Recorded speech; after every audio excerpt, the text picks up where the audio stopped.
നോക്കിക്കേ, ഇവന്റെ ഇരിപ്പ് കണ്ടാ തോന്നും ഇവനാണ് ഈ പച്ചക്കറി നട്ടുവെച്ചതെന്ന്. അപ്പൊ ഞാൻ നട്ടുവെച്ച പച്ചക്കറി തോട്ടത്തിന്റെ നടുക്കൂടെ പോകുമ്പോൾ അത് കഴിക്കാൻ വേണ്ടി കിളികളും പൂക്കളും ചിത്രശലഭം തേൻ കുടിക്കാനും ഒക്കെ വന്നിരിക്കും കേട്ടോ. ഇതൊക്കെ ഒരു പ്രത്യേക സന്തോഷമാണേ.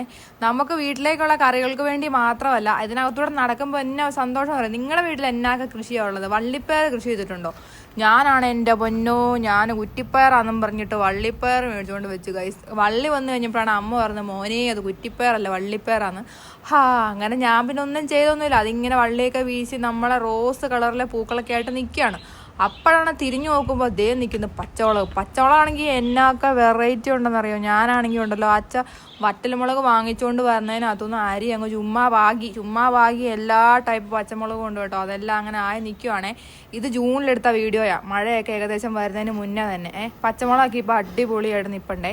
ഇവയെല്ലാം അവിടെ ഇവിടെയൊക്കെ ഞാൻ കൊണ്ട് നട്ടു വെച്ചേക്കാം. പറമ്പിൻ്റെ എല്ലാ സൈഡും അങ്ങോട്ട് അടിപൊളിയാട്ടോ. അങ്ങനെ ഞാൻ ആ കയ്യാലെ കൂടെ വലിഞ്ഞു കയറുമോ. എന്നാത്തിനാ അവിടെ ഉണ്ടല്ലോ മാങ്ങാപ്പഴം കിടപ്പുണ്ട്, കാനമാങ്ങ. കുറേ കാലമായി കാനമാങ്ങ കഴിച്ചിട്ട് കേട്ടോ. അവിടെ ഇവിടെ എല്ലാം കിടപ്പുണ്ട്. ഈ പാഷൻ ഫ്രൂട്ടാണെങ്കിൽ കിളി മുഴുവനും കൊത്തി താഴെ ഇടുവാണ്.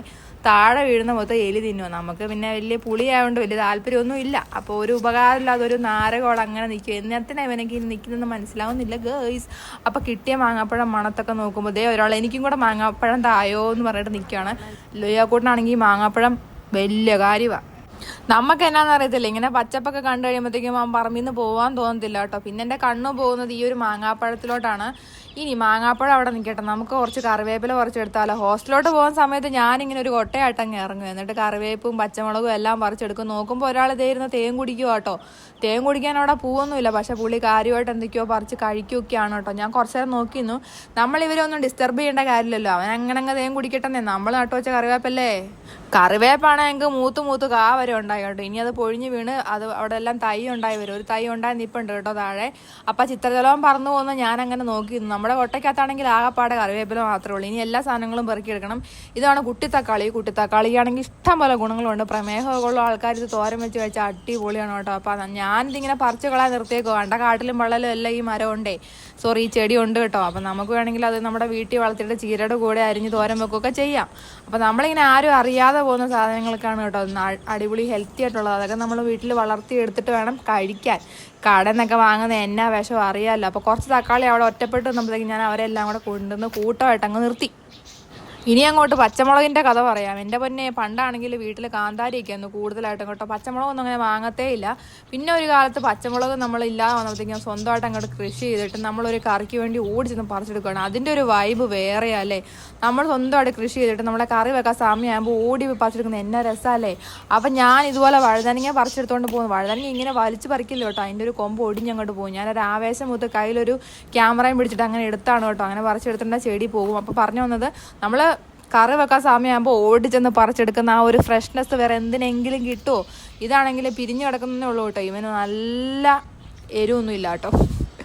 എരിവില്ലാത്ത മുളകാണ്. അപ്പോൾ അവിടെ ഇവിടെ എല്ലാം ചുരുണ്ടുകൂടി ഉണ്ടായി നിൽക്കുകയാണ് കേട്ടോ. ചുരുളാത്തതൊക്കെ ഉണ്ട്, വെള്ള കളറിലെ മുളക് എല്ലാം ഉണ്ട് കേട്ടോ. നമുക്ക് ഏതൊന്നും അറിയാൻ മേലായിരുന്നു. അങ്ങനെ ഞാൻ വരാത്തോണ്ടാണെന്ന് അറിയത്തില്ല, പച്ചമുളക് എന്നെയും കാത്ത് അങ്ങനെ നിന്ന് അവിടെ നിന്ന് പഴുത്തുപോയി. ചക്കക്കൂട്ടന്മാരാണ് മൂപ്പ് നോക്കി ഇങ്ങനെ നിൽക്കുകയാണ്. ഇനി മഴ പെയ്യുമ്പോഴത്തേക്ക് ഇവന്മാരൊക്കെ പൊഴിഞ്ഞു പോകുമെന്ന് അറിയാൻ മേല. ഞാനങ്ങനെ പച്ചമുളകൊക്കെ പറിച്ചെടുത്തു. ഈ കാര്യങ്ങളൊക്കെ ചെയ്യാൻ വേണ്ടി വേറെ ആരും പറയുന്നത് എനിക്ക് ഇഷ്ടമേ അല്ല. പിന്നെ പഴയ വീട്ടിൽ നിന്ന് ഇങ്ങോട്ട് താമസം മാറിയപ്പോൾ ഞാൻ അവിടെ നിന്ന് പറിച്ചുകൊണ്ട് വന്നതാണ് കേട്ടോ ഈ ഒരു ചീരയുടെ കമ്പ്. ഇപ്പോൾ അടിപൊളിയായിട്ട് നമുക്ക് എല്ലാ ദിവസവും വേണമെങ്കിൽ തോരൻ വെക്കാൻ വേണ്ടി ഓരോന്ന് പറിച്ചെടുക്കാൻ വേണ്ടി ഉണ്ട് കേട്ടോ. നമ്മളിങ്ങനെ എന്തെങ്കിലുമൊക്കെ ചെയ്താലേ നമുക്ക് കഴിക്കാൻ പറ്റുള്ളൂ. അപ്പോൾ അവസാനമായിട്ട് കുറച്ച് പപ്പായ, അതായത് കപ്പളങ്ങയും കൂടെ പറിച്ചെടുത്തുകൊണ്ട് ഞാൻ എൻ്റെ കൊട്ടയെ നിറച്ച് പോവുക കേട്ടോ. അച്ഛ പറയും, എറണാകുളത്തോട്ട് പോകുമ്പോഴത്തേക്ക് ഇവളുടെ കൊട്ട നിറച്ച് സാധനങ്ങളൊക്കെ ഉണ്ടായിരിക്കും. അങ്ങനെ തന്നെ ഇതൊക്കെ കൊണ്ട് നമുക്ക് പോകാൻ വേണ്ടിയാണ്. പിന്നെ ഉണ്ടല്ലോ, എൻ്റെ വീഡിയോ ഇഷ്ടപ്പെട്ടാൽ കമൻറ്റ് ചെയ്യാൻ വേണ്ടി മറക്കണ്ട. സബ്സ്ക്രൈബ് ചെയ്യണം. നമുക്ക് FB പേജുണ്ട്, അതും നോക്കണം. ഇൻസ്റ്റയിൽ എല്ലായിടത്തും വെറൈറ്റി വീഡിയോ ആണ്, റിപ്പീറ്റൊന്നുമല്ല. കാണാൻ മറക്കരുത്. ബൈ.